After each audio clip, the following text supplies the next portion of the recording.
pointed at me. And we were all like, what?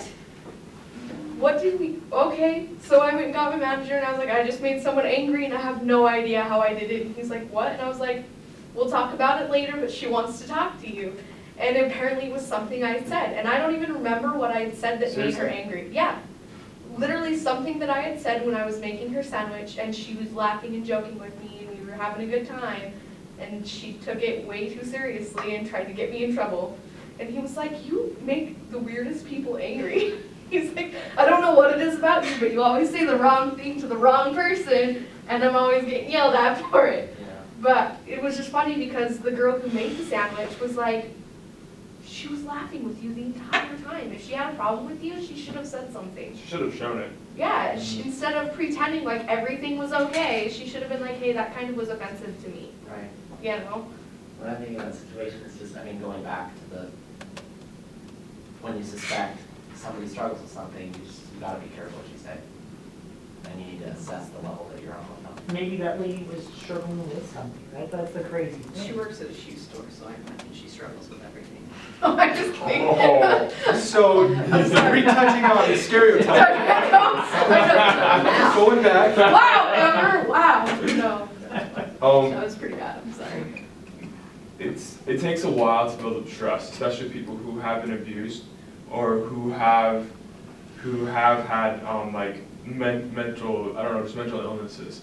It takes a long while to build trust. Some of my friends, well, a lot of really bad things have happened to them, and like only now are they. I've known them for about a year, and only now are they starting to open up more. And they know that they can trust me because I've been consistent and I've just been loving it. Like even when they do really weird things that like other people would probably like, stay put away from those guys.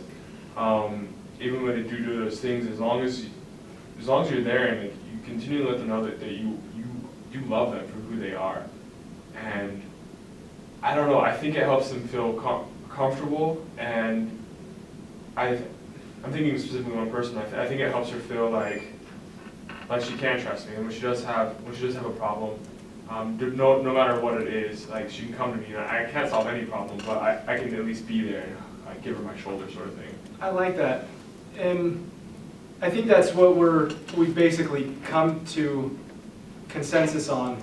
His bottom line is, if there's somebody dealing with a mental health issue, we need to take a genuine interest in their lives, show that we love them, show that we truly care for them, and so that's the only way that we'll be able to help them.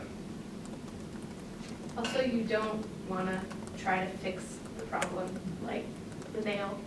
Yeah. You want to just listen, and you don't want to be like, oh, well, let's do it this way. You want them to find out and let them figure it out on their own too. I like that. You can subtly show them the resources, or give them certain ways, or let them see it in their own way, but you can't fix the problem. And we have to realize that as mentors, is that we are not here to fix the problem. We are here to help them with the problem. So we have to understand our own limitations and understand where that line is as well. As much as you said we need to communicate to them, let them know what the line is, we have to understand where that line is for us as well. I like that. Okay. Questions, comments, feedback? That's a good one, because this one could go on for a long time too. For days. Our role is we're not mental health, we're not clinicians. It's to be a non-judgmental support and love, listen. We can connect them, connecting link, we can connect them to those who are professionals. In the Student Health Center, there are professionals who are trained in working with folks. Also, I think it's that we need, with someone that is struggling with depression, we need to try to help them understand that they're not alone in that depression. Other people suffer from the same thing, and a lot of people do. whether they know it or not. I know I've suffered from depression. So I know that I was never alone, but, you know, you just need to help them understand that it's something that they can work through. That's good. I think, kind of on a feedback note, we've talked a lot about depression, but are there not other mental illnesses out there? The more I'm thinking about it, I'll go ahead. No, and I agree, and there were other ones that I did want to touch on, but as I thought about it, they all have the same kind of guidelines. We want to help them understand that we're there for them. We have to know that we're not trained professionals to give them advice in any way.